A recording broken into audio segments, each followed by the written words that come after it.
திருப்பூரில் வெட்டிக் கொல்லப்பட்ட சிறப்பு உதவி ஆய்வாளர் சண்முகவேல் குடும்பத்திற்கு 1 கோடி ரூபாய் நிவாரணம் வழங்க முதல்வர் ஸ்டாலின் உத்தரவிட்டுள்ளார். இது தொடர்பாக அறிக்கையை வெளியிட்டுள்ள முதல்வர், சண்முகவேல் வெட்டிக் கொல்லப்பட்ட செய்தி அறிந்து அதிர்ச்சியும் வேதனையும் அடைந்ததாகவும் தெரிவித்துள்ளார். அவரது உயிரிழப்பு தமிழக காவல்துறைக்கு ஈடு செய்ய முடியாத பேரிழப்பு எனவும் குற்றவாளிகளை விரைந்து கைது செய்ய உத்தரவிட்டுள்ளதாகவும் முதல்வர் ஸ்டாலின் தெரிவித்துள்ளார். தேமுதிக நிறுவனர் விஜயகாந்தின் புகைப்படத்தை எந்த கட்சியும் பயன்படுத்தக்கூடாது என அக்கட்சியின் பொதுச் செயலாளர் பிரேமலதா விஜயகாந்த் தெரிவித்துள்ளார். வேலூரில் நடைபெற்ற தேமுதிக பூத் முகவர்கள் ஆலோசனைக் கூட்டத்தில் அவர் பங்கேற்றார்.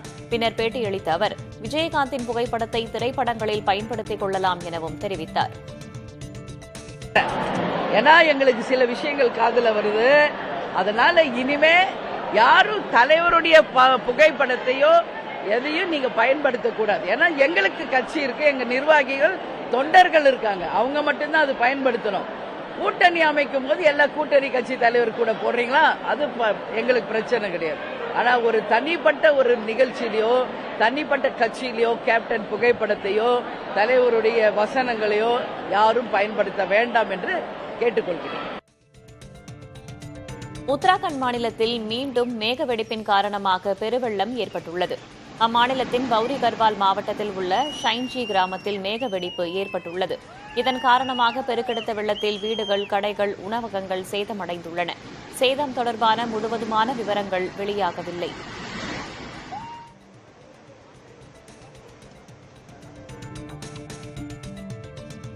இமாச்சல பிரதேசத்தில் வெள்ளப்பெருக்கில் சிக்கிய 413 பேரை துணை ராணுவத்தினர் துணிச்சலுடன் போராடி மீட்டனர். டாங்லிங் என்ற பகுதியில் ஏற்பட்ட மேகவெடிப்பால் பெருகிய வெள்ளத்தில் கைலாய யாத்திரை சென்ற 413 யாத்ரீகர்கள் சிக்கினர். அவர்களை கயிறு கட்டி அதன் மூலம் இந்தோ திபெத்திய எல்லை பாதுகாப்பு படையினர் மீட்டனர். மற்ற பகுதிகளிலும் மீட்புப் பணிகள் நடைபெற்று வருகின்றன.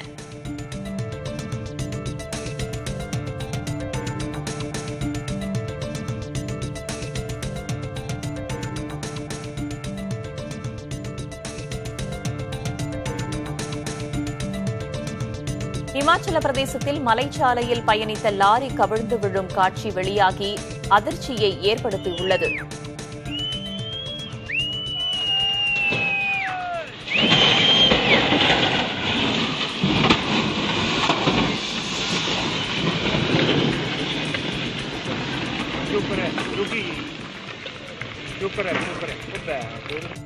சம்பா மாவட்டத்தின் சலூனி பகுதியில் மலைச்சாலையில் லாரி சென்றபோது மண் சரிவு ஏற்பட்டது. இதில் சிக்கிய லாரி அடுத்த சில நிமிடங்களில் பள்ளத்தில் தலைக்குப்புற கவிழ்ந்து உருண்டோடியது. நல்வாய்ப்பாக விபத்து ஏற்படுவதற்கு முன்பே லாரி ஓட்டுநர் அங்கிருந்தவர்களால் வெளியேற்றப்பட்டார்.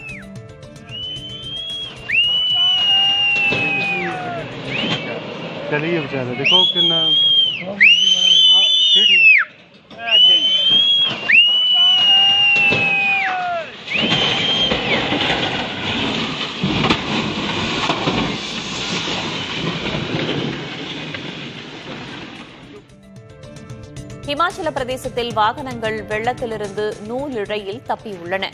மலையிலிருந்து காட்டாற்று வெள்ளம் பெருக்கெடுத்து வந்த நிலையில் வாகனங்கள் சில நொடிகளுக்கு முன்பாக அப்பகுதியை கடந்தன. இதனால் அவை பேராபத்திலிருந்து தப்பின. இது தொடர்பான வீடியோ வெளியாகி உள்ளது. 14 ஆண்டுகளுக்கு பிறகு தமிழ்நாட்டின் பொருளாதாரம் மீண்டும் இரட்டை இலக்க வளர்ச்சியை எட்டியுள்ளதாக முதலமைச்சர் மு.க.ஸ்டாலின் தெரிவித்துள்ளார். 9.69 விழுக்காடு மதிப்பிடப்பட்ட 2024-25 ஆண்டுக்கான தமிழ்நாட்டின் மாநில பொருளாதார வளர்ச்சி விகிதம் இப்போ 11.19 விழுக்காடா உயர்ந்திருக்கு. இதுக்கு முன்ன 2010-11 ஆண்டு நிதியாண்டுல நம்முடைய முத்தமிழறிஞர் தலைவர் கலைஞர் ஆட்சியில தான் தமிழ்நாட்டினுடைய பொருளாதார வளர்ச்சி 13.12 விழுக்காடா இருந்துச்சு. 14 ஆண்டுகளுக்கு பிறகு மீண்டும் கழக ஆட்சியில இரட்டை இலக்க பொருளாதார வளர்ச்சியை தமிழ்நாடு எட்டியிருக்கு. பாமக தலைவர் அன்புமணி நடத்தும் பொதுக்குழுவுக்கு தடை விதிக்க கோரி சென்னை உயர்நீதிமன்றத்தில் வழக்கு தொடரப்பட்டுள்ளது. பாமக நிறுவனர் ராமதாஸ் தரப்பு ஆதரவு மாநில பொதுச் செயலாளர் முரளிசங்கர் சார்பில் தாக்கல் செய்யப்பட்டிருக்கும் மனுவில் கட்சியின் தலைவராக நியமிக்கப்பட்ட அன்புமணியின் பதவிக்காலம் கடந்த மே மாதம் 28ஆம் தேதியுடன் நிறைவடைந்து விட்டதாக குறிப்பிடப்பட்டுள்ளது. தன்னைத்தானே தலைவர் என்று சொல்லிக் கொண்டு அன்புமணி செயல்படுவதாகவும், கட்சியின் பொதுக்குழு, அவசர பொதுக்குழு, செயற்குழு கூட்டத்தை கூட்ட நிறுவனருக்கே அதிகாரம் உள்ளதாகவும் தெரிவிக்கப்பட்டுள்ளது. குழப்பத்தை ஏற்படுத்தும் வகையில் உள்நோக்கத்துடன் வரும் 9ஆம் தேதி பொதுக்குழு கூட்டம் நடைபெறும் என அன்புமணி அறிவித்துள்ளதாகவும், அதற்கு தடை விதிக்க வேண்டும் என்றும் மனுவில் வலியுறுத்தப்பட்டுள்ளது.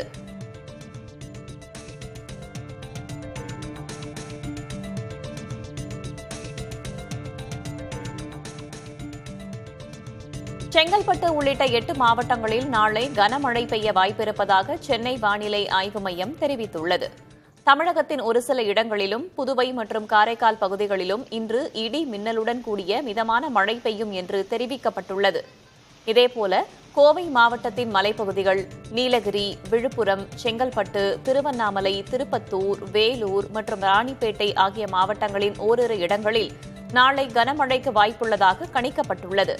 வரும் 12ஆம் தேதி வரை தமிழகத்தில் மிதமான மழை பெய்ய வாய்ப்புள்ளதாகவும், சென்னை நகரில் 2 நாட்களுக்கு மிதமான மழை பெய்யும் என்றும் வானிலை ஆய்வு மையம் கூறியுள்ளது.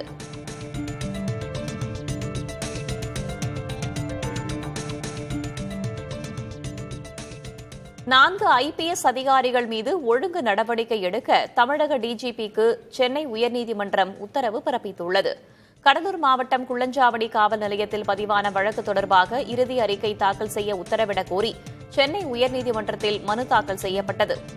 இந்த வழக்கு நீதிபதி வேல்முருகன் முன்னிலையில் விசாரணைக்கு வந்தபோது புகார் விசாரித்து முடித்து வைக்கப்பட்டு விட்டதாக காவல்துறை தரப்பில் தெரிவிக்கப்பட்டது.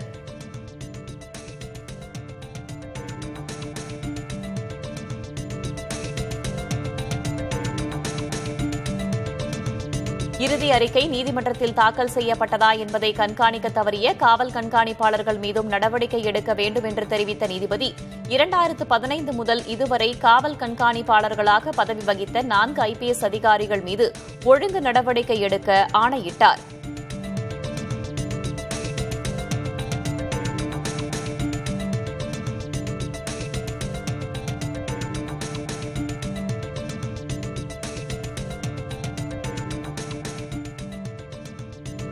சேலம் மாவட்டம் தாரமங்கலத்தில் உள்ள மகாராணி கண்ணனூர் மாரியம்மன் கோவிலில் ஆடித்திருவிழா கோலாகலமாக நடைபெற்றது. ஆயிரக்கணக்கான பக்தர்கள் தீ மிதித்து தங்களது நேர்த்திக் கடனை நிறைவேற்றினர். சேலம், தருமபுரி, நாமக்கல், ஈரோடு, கிருஷ்ணகிரி மற்றும் பெங்களூரு போன்ற பல்வேறு பகுதிகளில் இருந்து லட்சக்கணக்கான மக்கள் பொங்கல் வைத்தும் ஆடு, கோழிகளை பலியிட்டும் அம்மனை வழிபட்டனர்.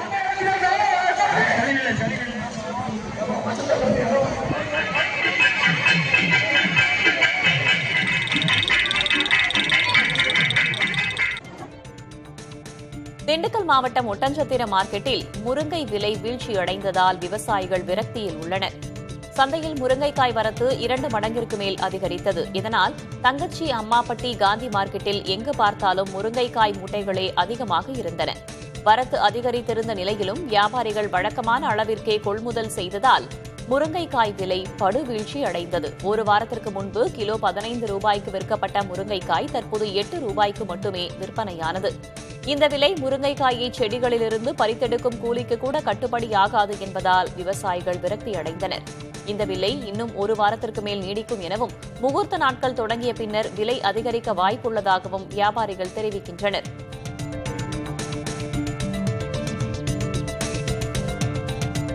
சென்னையில் ஆபரண தங்கம் மீண்டும் 75,000 ரூபாயை கடந்துள்ளது. இன்று காலை நிலவரப்படி 22 கேரட் ஆபரண தங்கம் கிராமிற்கு 10 ரூபாய் விலை உயர்ந்து 9,380 ரூபாய்க்கும், ஒரு சவரன் 80 ரூபாய் விலை அதிகரித்து 75,040 ரூபாய்க்கும் விற்பனை செய்யப்படுகிறது. வெள்ளி கிராமிற்கு 1 ரூபாய் விலை உயர்ந்து 126 ரூபாய்க்கு விற்பனையாகிறது. முன்னதாக கடந்த ஜூலை 23ஆம் தேதியன்று தங்கம் இதுவரை இல்லாத அளவாக ஒரு சவரன் 75,040 ரூபாய்க்கு விற்கப்பட்டது. பிரதமர் நரேந்திர மோடி சீனாவுக்கு அரசுமுறை சுற்றுப்பயணம் மேற்கொள்ள உள்ளதாக தகவல் வெளியாகியுள்ளது. ஆகஸ்ட் 31 மற்றும் செப்டம்பர் 1ஆம் தேதிகளில் டியான்ஜின் நகரில் நடைபெறும் 25வது ஷாங்காய் ஒத்துழைப்பு மாநாட்டில் பங்கேற்பதற்காகவே பிரதமர் மோடி பயணிக்க உள்ளதாக கூறப்படுகிறது. இது அதிகாரப்பூர்வமாக உறுதி செய்யப்படாத நிலையில் இரு நாடுகளும் பின்னணியில் கண்ணியமான உரையாடல்களில் ஈடுபட்டிருப்பதும், வெளியுறவுத்துறை அமைச்சர் ஜெய்சங்கர் சமீபத்தில் சீனாவில் நடத்திய சந்திப்புகளும் மோடியின் பயணத்தை உறுதிப்படுத்தும் வகையில் அமைந்திருப்பதாக கருதப்படுகிறது. இனி செய்திகளை அடுத்தடுத்து பார்க்கலாம். திருப்பூரில் வெட்டி கொல்லப்பட்ட சிறப்பு உதவி ஆய்வாளர் சண்முகவேல் குடும்பத்திற்கு 1 கோடி ரூபாய் நிவாரணம் வழங்க முதல்வர் ஸ்டாலின் உத்தரவிட்டுள்ளார். இது தொடர்பாக அறிக்கை வெளியிட்டிருக்கும் முதல்வர், சண்முகவேல் வெட்டி கொல்லப்பட்ட செய்தி அறிந்து அதிர்ச்சியும் வேதனையும் அடைந்ததாகவும் தெரிவித்துள்ளார். அவரது உயிரிழப்பு தமிழ்நாடு காவல்துறைக்கு ஈடு செய்ய முடியாத பேரிழப்பு எனவும் குற்றவாளிகளை விரைந்து கைது செய்ய உத்தரவிட்டிருப்பதாகவும் முதல்வர் ஸ்டாலின் தெரிவித்துள்ளார். திருப்பூரில் சிறப்பு உதவி ஆய்வாளர் படுகொலை செய்யப்பட்ட நிலையில் தமிழ்நாட்டில் காவலர்களுக்கே பாதுகாப்பு இல்லை என பாஜக மாநில தலைவர் நயினார் நாகேந்திரன் தெரிவித்துள்ளார். விருதுநகர் மாவட்டம் சிவகாசியில் பாஜக பூத் கமிட்டி பொறுப்பாளர்களின் ஆலோசனைக் கூட்டம் நடைபெற்றது. பின்னர் பேட்டியளித்த அவர், கோவை காவல் நிலையத்தில் தூக்கிட்ட நிலையில் சடலமாக மீட்கப்பட்டவர் அடித்துக் கொல்லப்பட்டாரா என்றும் கேள்வி எழுப்பினார். மடத்துக்குளம் எம்எல்ஏ அவங்க தோட்டத்து பக்கத்தில் ரோந்து போன ஒரு எஸ்ஐ வெட்டி படுகொலை செய்யப்பட்டது. காவல்துறைக்கு இன்னைக்கு காவல் இல்லை. அதே நேரத்தில் பெரிய கடை வீதி போலீஸ் ஸ்டேஷன் ஒருத்தர் வந்து தூக்கில் போயிருக்காரு. அவரு தூக்கு போட்டு மாட்டுறது கையிலெல்லாம் எடுத்துட்டு போனாரா அல்லது கையில் அங்கி வச்சு யாராவது அவரை அடிச்சு தூக்கில் தொங்க விட்டு இருந்தாங்களா? போலீஸ் ஸ்டேஷன்லயே தூக்கில் தொங்கக்கூடிய அளவிற்கு ஒரு நிலைமை மிக மோசமா போயிருக்கு. காவல்துறை சட்டம் ஒழுங்கு சரியில்லை. காவல்துறை கையில் வைத்து முதலமைச்சர் அவர்கள் கவனிப்பாரா இல்ல கவனிக்கவில்லையா? திரைப்பட தயாரிப்பாளர் ஆகாஷ் பாஸ்கரன் மற்றும் தொழிலதிபர் விக்ரம் ரவீந்திரன் தாக்கல் செய்த வழக்கில் பதில் மனு தாக்கல் செய்யாத அமலாக்கத்துறைக்கு சென்னை உயர்நீதிமன்றம் 30,000 ரூபாய் அபராதம் விதித்துள்ளது. இவ்விருவருக்கும் சொந்தமான இடங்களில் அமலாக்கத்துறை சோதனை நடத்தியது. இது தொடர்பாக மேற்கொண்டு நடவடிக்கை எடுக்க சென்னை உயர்நீதிமன்றம் தடை விதித்திருந்தது. இந்த வழக்கில் அமலாக்கத்துறை பதில் மனு தாக்கல் செய்ய ஏற்கனவே 2 முறை அவகாசம் வழங்கப்பட்டது. புதன்கிழமை மீண்டும் வழக்கு விசாரணைக்கு வந்த நிலையில் பதில் மனு தாக்கல் செய்ய அமலாக்கத்துறை மீண்டும் அவகாசம் கோரியதால் அபராதம் விதிக்கப்பட்டது.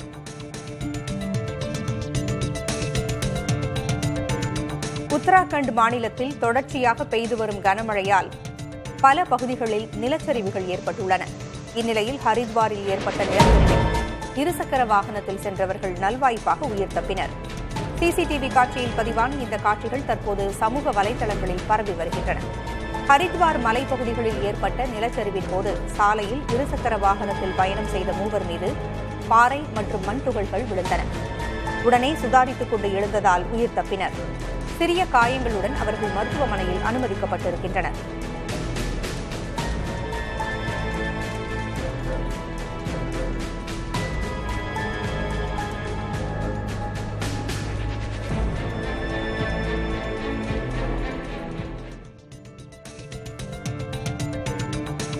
இமாச்சல பிரதேசத்தில் வாகனங்கள் வெள்ளத்திலிருந்து நூல் இழையில் தப்பியுள்ளன.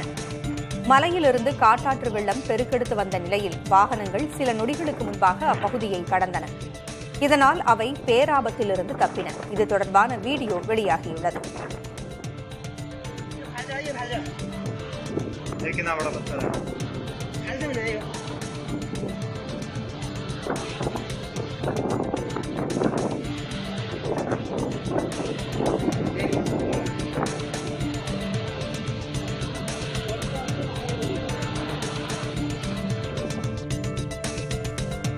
சீனாவில் சிக்கன்குனியா வைரஸ் வேகமாக பரவி வருகிறது. இதுவரை 7,000க்கும் அதிகமானோர் பாதிக்கப்பட்டுள்ளனர். இவர்களில் பெரும்பாலானோர் கோஷான் நகரத்தைச் சேர்ந்தவர்கள். பரவலை கட்டுப்படுத்த சீனா தீவிர நடவடிக்கைகளை எடுத்து வருகிறது. கொசுக்கள் பெருகும் இடங்களை ட்ரோன் மூலம் கண்காணித்து பூச்சிக்கொல்லி மருந்துகள் தெளிக்கப்படுகின்றன. வீடுகளில் தண்ணீர் தேங்கினால் அபராதம் மற்றும் மின்சாரம் துண்டிப்பு போன்ற கடுமையான நடவடிக்கைகளும் எடுக்கப்படுகின்றன. சீனாவை தொடர்ந்து இந்தியாவிலும் சிக்குன்குனியா பரவல் ஏற்படலாம் என்றும் இந்திய அரசு முன்னெச்சரிக்கையாக செயல்பட்டு தடுப்பு நடவடிக்கையில் இறங்க வேண்டும் என்றும் மருத்துவ நிபுணர்கள் அறிவுறுத்துகின்றனர். இந்திய அணியுடனான டெஸ்ட் தொடரில் தம்மை தொடர் நாயகனாக தேர்வு செய்தது ஏற்புடையது அல்ல என இங்கிலாந்து அணி வீரர் ஹாரி புரூக் தெரிவித்துள்ளார். தொடர் நாயகன் விருது ஜோ ரூட்டுக்கு வழங்கப்பட்டிருக்க வேண்டும் என்றும் அவர் குறிப்பிட்டுள்ளார். தொடர் சமனில் முடிந்த நிலையில் தொடர் நாயகன் விருதை இரு அணி வீரர்களுக்கும் வழங்க முடிவு செய்யப்பட்டது. தொடர் நாயகன் விருதை இரு அணியின் பயிற்சியாளர்களும் தேர்வு செய்தனர். அதன் பேரில் இந்திய அணியின் பயிற்சியாளர் கௌதம் கம்பீர் ஹாரி புரூக்கை தொடர் நாயகனாக தேர்வு செய்தார். இங்கிலாந்து பயிற்சியாளர் பிரெண்டன் மெக்கலம் இந்திய அணியின் சுப்மன் கில்லை தேர்வு செய்தார். இந்நிலையில் பிபிசி நிறுவனத்திற்கு ஹாரி புரூக் அளித்த பேட்டியில் தொடரின் முக்கிய கட்டங்களில் நிலைத்து நின்ற ஜோ ரூட் தான் தொடர் நாயகன் விருதை பெற முழு தகுதியானவர் என தெரிவித்துள்ளார். அவரது அனுபவம் போற்றப்பட்டிருக்க வேண்டும் என்றும் அவர் குறிப்பிட்டுள்ளார். கௌதம் கம்பீரின் முடிவில் தமக்கு உடன்பாடில்லை என்றும் ஹாரி புரூக் தெரிவித்துள்ளார். 14 ஆண்டுகளுக்கு பிறகு தமிழ்நாட்டின் பொருளாதாரம் மீண்டும் இரட்டை இலக்க வளர்ச்சியை எட்டியுள்ளதாக முதலமைச்சர் மு க ஸ்டாலின் தெரிவித்துள்ளார். 9.69 விழுக்காடு மதிப்பிடப்பட்ட 2024-25 ஆண்டுக்கான தமிழ்நாட்டின் மாநில பொருளாதார வளர்ச்சி விகிதம் இப்போ 11.19 விழுக்காடா உயர்ந்திருக்கு. இதுக்கு முன்ன 2010-11 ஆண்டு நிதியாண்டுல நம்முடைய முத்தமிழறிஞர் தலைவர் கலைஞர் ஆட்சியில தான்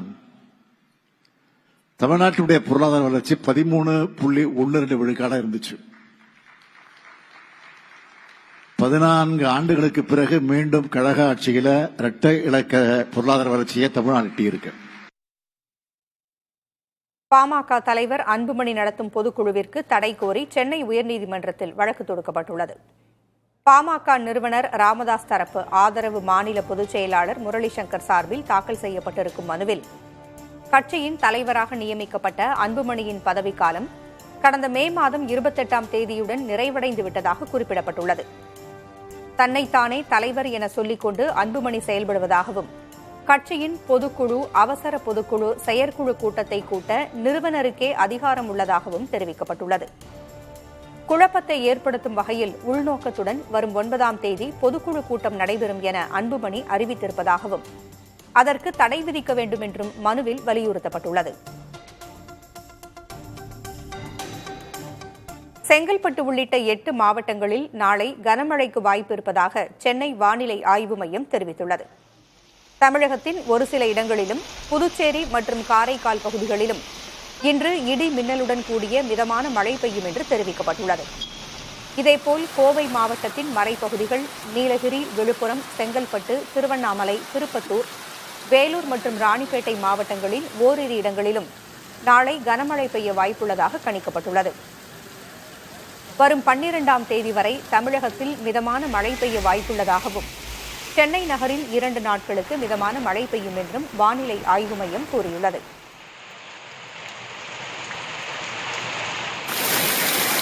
தென்காசி மாவட்டத்தில் 2ஆம் நாள் சுற்றுப்பயணத்தில் ஈடுபட்ட அதிமுக பொதுச் செயலாளர் பழனிசாமி பொதுமக்களுக்கு நல உதவிகளை வழங்கினார்.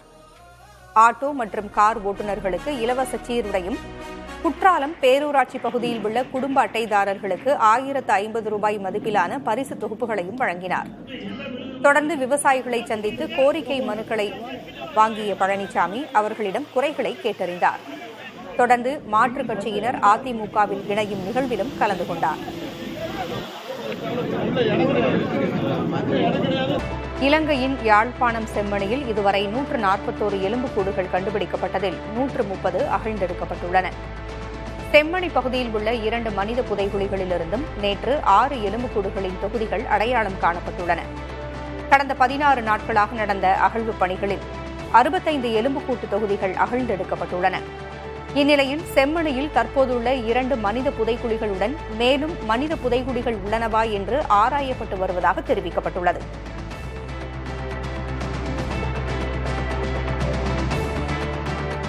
மத்திய அரசின் ஜவுளித்துறையால் டெல்லியில் வழங்கப்படும் தேசிய விருதுக்கு ராணிப்பேட்டையைச் சேர்ந்த நெசவாளர் தேர்வாகியுள்ளார். ஆண்டுதோறும் தேசிய கைத்தறி தினமான ஆகஸ்ட் 7ஆம் தேதி நாடு முழுவதும் தேர்வு செய்யப்பட்ட கைத்தறி நெசவாளர்களுக்கு மத்திய அரசு விருது வழங்கி வருகிறது. இந்த ஆண்டு ராணிப்பேட்டை மாவட்டம் பணப்பாக்கம் கிராமத்தைச் சேர்ந்த நெசவாளர் ராஜசேகர் தேர்வு செய்யப்பட்டுள்ளார். காஞ்சிபுரத்தின் பாரம்பரிய கோர்வை பட்டு சேலையை நேர்த்தியாக நெய்துள்ளதால் இவருக்கு தேசிய விருது வழங்கப்பட்டுள்ளது. உத்தரப்பிரதேச மாநிலம் ராய்பரேலியில் முன்னாள் அமைச்சர் மீது இளைஞர் தாக்குதல் நடத்திய சம்பவம் பரபரப்பை ஏற்படுத்தியது. முன்னாள் அமைச்சரும் ராஷ்டிரிய சோஷித் சமாஜ் கட்சி தலைவருமான சுவாமி பிரசாத் மௌரியா பொதுக்கூட்டத்தில் பங்கேற்ற போது அவருக்கு பலரும் மாலைகள் அணிவித்து வரவேற்றனர். அப்போது இளைஞர் ஒருவர் முன்னாள் அமைச்சரை வரவேற்பது போல் நடித்து திடீரென்று தாக்கினார். உடனடியாக மௌரியாவின் ஆதரவாளர்கள் அந்த இளைஞரை தாக்கி காவல்துறையினரிடம் ஒப்படைத்தனர்.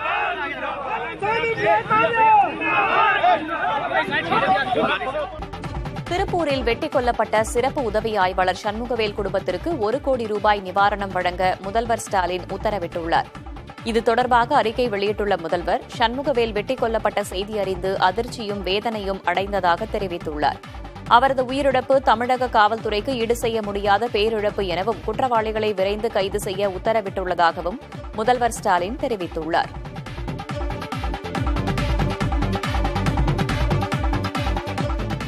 திருப்பூர் சிறப்பு உதவி காவல் ஆய்வாளர் கொலைக்கு எடப்பாடி பழனிசாமி கண்டனம் தெரிவித்துள்ளார். தென்காசி மாவட்டம் கடையநல்லூரில் பரப்புரை செய்த அவர், மக்களுக்கு பாதுகாப்பாக இருக்கும் காவல்துறை அதிகாரியே வெட்டி கொலை செய்யப்பட்டிருப்பதாகவும் இது சாதாரண விஷயம் அல்ல என்றும் கூறினார். தமிழகத்தில் சட்டம் ஒழுங்கு அடியோடு சீர்கேட்டு விட்டதாக பழனிசாமி விமர்சித்தார். ஒரு சப் இன்ஸ்பெக்டர் வெட்டி கொலை செஞ்சிருக்கிறாங்க. நமக்கு பாதுகாப்பா இருக்கின்ற ஒரு அதிகாரிய, ஒரு காவல்துறை அதிகாரிய வெட்டப்பட்டு கொலை செய்யப்பட்டிருக்க சொன்னா நமக்கு யார் பாதுகாப்பு கொடுப்பது? சிந்திச்சு பாருங்க. ஒவ்வொருவரும் சிந்திக்க வேண்டும். இன்றைக்கு காவல்துறை உதவி ஆய்வாளர் படுகொலை செய்யப்பட்டிருக்கின்றால் சாதாரண விஷயம் அல்ல. இன்றைக்கு நாட்டிலே சட்ட ஒழுங்கு அடியோடு சீர்கட்ட வேண்டும் என்பது நான் தொடர்ந்து வலியுறுத்தி வருகிறேன். அது இன்றைய தினம் நிரூபணமாக இருக்கின்றது. இன்றைக்கு நம்மை காக்க வேண்டிய காவல்துறைக்கு இப்படிப்பட்ட நிலை என்பதை நாம் ஒவ்வொருவரும் சிந்தித்து பார்க்க வேண்டும். திருப்பூரில் சிறப்பு உதவி ஆய்வாளர் படுகொலை செய்யப்பட்ட நிலையில் தமிழ்நாட்டில் காவலர்களுக்கே பாதுகாப்பு இல்லை என்று பாஜக மாநில தலைவர் நயினா நாகேந்திரன் தெரிவித்துள்ளார். விருதுநகர் மாவட்டம் சிவகாசியில் பாஜக பூத் கமிட்டி பொறுப்பாளர்களின் ஆலோசனைக் கூட்டம் நடைபெற்றது. பின்னர் பேட்டியளித்த அவர், கோவை காவல் நிலையத்தில் தூக்கிட்ட நிலையில் சடலமாக மீட்கப்பட்டவர் அடித்துக் கொல்லப்பட்டாரா எனவும் கேள்வி எழுப்பினார். மடத்துக்குளம் எம்எல்ஏ அவங்க தோட்டத்து பக்கத்தில் ரோந்து போன ஒரு எஸ்ஐ வெட்டி படுகொலை செய்யப்பட்டது. காவல்துறைக்கு இன்னைக்கு காவல் இல்லை.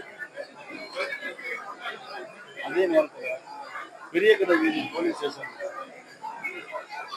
ஒருத்தர் தூக்கில் தொங்கியிருக்கார். அவரு தூக்கு போட்டு மாட்டுறது கையிலெல்லாம் எடுத்துட்டு போனாரா, அல்லது கயிறு அங்கே வச்சு யாராவது அவரை அடிச்சு தூக்கில் தொங்க விட்டு இருந்தாங்களா? போலீஸ் ஸ்டேஷன்லயே தூக்கில் தொங்கக்கூடிய அளவுக்கு ஒரு நிலைமை மிக மோசமா போயிருக்கு. காவல்துறை சட்டம் ஒழுங்கு சரியில்லை. காவல்துறை கையில வைக்கிறது முதலமைச்சர் அவர்கள் கவனிப்பாரா இல்ல கவனிக்கவில்லையா? உத்தராகண்ட் மாநிலத்தில் பெருவெள்ளம் ஏற்பட்ட பகுதிகளில் 2வது நாளாக மீட்புப் பணிகள் நடந்து வருகின்றன. உத்தரகாசி மாவட்டத்தில் உள்ள தாராலி கிராமத்தில் மேக வெடிப்பால் ஏற்பட்ட பெருவெள்ளம் கட்டடங்களை சுனாமி போல மாறி வாரிச் சுருட்டியது. இதில் 4 பேர் இறந்துள்ள நிலையில் சுமார் 100 பேர் காணாமல் போயுள்ளனர். இவர்களை கண்டறியும் பணியில் ராணுவ வீரர்கள், பேரிடர் மீட்புப் படையினர் ஈடுபட்டுள்ளனர். வெள்ள பாதிப்புகள் மற்றும் மீட்புப் பணிகளை முதலமைச்சர் புஷ்கர் சிங் தாமி ஹெலிகாப்டர் மூலம் பார்வையிட்டார்.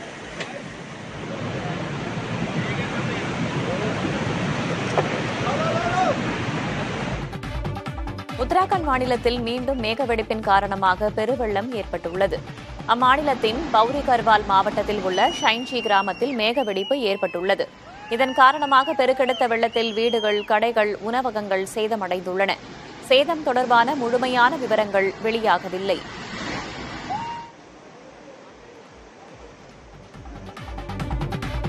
உத்தராகண்ட் மாநிலத்தில் ஹரித்வார் மோட்டிச்சூர் இடையே உள்ள ரயில் பாதையில் பெரும் பாறை கற்கள் விழுந்துள்ளன. இதன் காரணமாக ரயில் இயக்கத்தில் பாதிப்பு ஏற்பட்டுள்ளது. பாதுகாப்பு காரணங்களுக்காக ரயில்கள் நிறுத்தப்பட்டுள்ளன. பாதிக்கப்பட்ட பகுதிகளில் சீரமைப்பு பணிகள் தீவிரமாக நடைபெற்று வருகின்றன.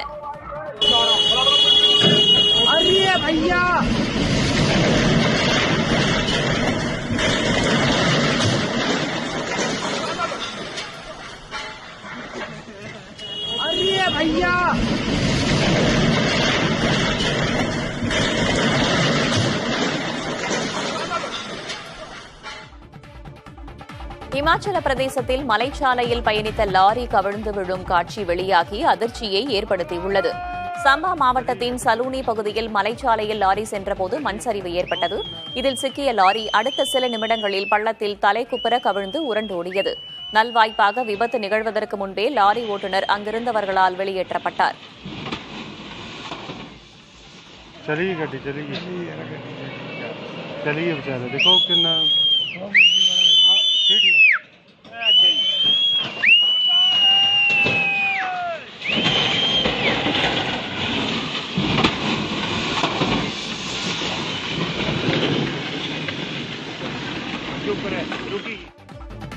இமாச்சல பிரதேசத்தில் வாகனங்கள் வெள்ளத்திலிருந்து நூல் இழையில் தப்பியுள்ளன.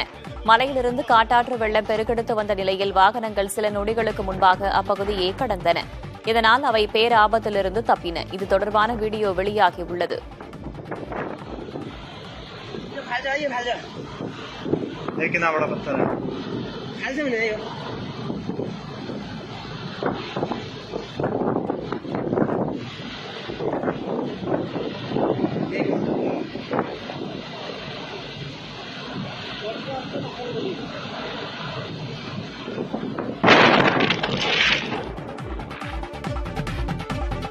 இமாச்சல பிரதேசத்தில் வெள்ளப்பெருக்கில் சிக்கிய 413 பேரை துணை ராணுவத்தினர் துணிச்சலுடன் போராடி மீட்டனர்.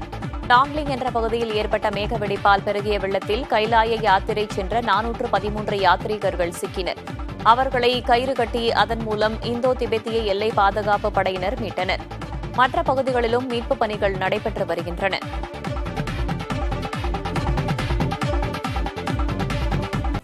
பதினான்கு ஆண்டுகளுக்கு பிறகு தமிழ்நாட்டின் பொருளாதாரம் மீண்டும் இரட்டை இலக்க வளர்ச்சியை எட்டியுள்ளதாக முதலமைச்சர் மு.க.ஸ்டாலின் தெரிவித்துள்ளார். 9.69 விழுக்காடு மதிப்பிடப்பட்ட 2024-25 ஆண்டுக்கான தமிழ்நாட்டின் மாநில பொருளாதார வளர்ச்சி விகிதம் இப்போ 11.19 விழுக்காடா உயர்ந்திருக்கு. இதுக்கு முன்ன 2010-11 நிதியாண்டுல நம்முடைய முத்தமிழறிஞர் தலைவர் கலைஞர் ஆட்சியில தான் தமிழ்நாட்டுடைய பொருளாதார வளர்ச்சி 13.12 விழுக்காடா இருந்துச்சு. 14 ஆண்டுகளுக்கு பிறகு மீண்டும் கழக ஆட்சியில இரட்டை இலக்க பொருளாதார வளர்ச்சியை தமிழ்நாடு எட்டியிருக்கு. மதவாதத்தை ஊக்குவிக்கும் வகையில் அதிமுக செயல்படுவதால் அக்கட்சியில் இருந்து விலகியதாக அதிமுக முன்னாள் எம்எல்ஏ கார்த்திக் தொண்டைமான் தெரிவித்துள்ளார். சென்னையில் முதல்வர் ஸ்டாலினை சந்தித்து திமுகவில் இணைந்த பிறகு அவர் இவ்வாறு பேசினார். இல்ல, மதவாத சக்தி அவங்க உறுதுணையா போறாங்க, அது எனக்கு பிடிக்கல, அது வெளியே வந்துட்டாங்க. கடந்த சட்டசபை தேர்தலில் கூட பிஜேபி கூட தான் கூட்டணியில் இருந்தாங்க. இந்த நேரத்தில் இந்த தாக்கு வரதுக்கான காரணம் அதுக்கப்புறம் நான் செயல்பாடுகள் சரியில்லை, அவங்க செயல்பாடு தெரியல, வேற ஒன்றும் காரணம் கிடையாது. கட்சியுடைய தலைமை சரியில்லை நினைக்கிறீங்களா? கட்சி போற போக்கு சரியில்லை. இனிவரும் செய்திகளை அடுத்தடுத்து பார்க்கலாம். தமிழக முதல்வர் மு.க.ஸ்டாலினை சந்தித்த கூட்டணி கட்சித் தலைவர்கள் ஆணவ கொலைகளை தடுக்க தனிச்சட்டம் இயற்ற வேண்டும் என்று வலியுறுத்தினர். சென்னை ஆழ்வார்பேட்டையில் உள்ள முதல்வரின் வீட்டிற்கு சென்ற விசிக தலைவர் திருமாவளவன், மார்க்சிஸ்ட் கம்யூனிஸ்ட் கட்சி செயலாளர் சண்முகம், இந்திய கம்யூனிஸ்ட் கட்சியின் மாநில செயலாளர் முத்தரசன் ஆகியோர் முதல்வரை சந்தித்து ஆலோசனை மேற்கொண்டனர். அப்போது எதிர்வரும் சட்டமன்ற கூட்டத்தொடரில் ஆணவ கொலை தடுப்பிற்காக தனிச்சட்டம் கொண்டுவர வேண்டும் என்று வலியுறுத்தப்பட்டது. சட்ட வல்லுநர்களுடன் ஆலோசித்து முடிவெடுக்கப்படும் என்று அவர்களிடம் முதல்வர் உறுதியளித்தார்.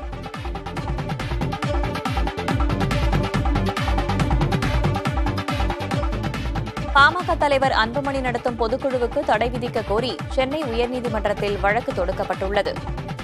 பாமக நிறுவனர் ராமதாஸ் தரப்பு ஆதரவு மாநில பொதுச் செயலாளர் முரளிசங்கர் சார்பில் தாக்கல் செய்யப்பட்டுள்ள மனுவில் கட்சியின் தலைவராக நியமிக்கப்பட்ட அன்புமணியின் பதவிக்காலம் கடந்த மே மாதம் 28ஆம் தேதியுடன் நிறைவடைந்து விட்டதாக குறிப்பிடப்பட்டுள்ளது. தன்னைத்தானே தலைவர் என்று சொல்லிக் கொண்டு அன்புமணி செயல்படுவதாகவும் கட்சியின் பொதுக்குழு, அவசர பொதுக்குழு, செயற்குழு கூட்டத்தை கூட்ட நிறுவனருக்கே அதிகாரம் உள்ளதாக தெரிவிக்கப்பட்டுள்ளது. குழப்பத்தை ஏற்படுத்தும் வகையில் உள்நோக்கத்துடன் வரும் 9ஆம் தேதி பொதுக்குழு கூட்டம் நடைபெறும் என்று அன்புமணி அறிவித்திருப்பதாகவும் அதற்கு தடை விதிக்க வேண்டும் என்றும் மனுவில் வலியுறுத்தப்பட்டுள்ளது. பாமக சிறப்பு பொதுக்குழு கூட்டத்தை ராமதாஸ் 17ஆம் தேதியும் அன்புமணி தரப்பு 9ஆம் தேதியும் கூட்டியுள்ளது குறிப்பிடத்தக்கது.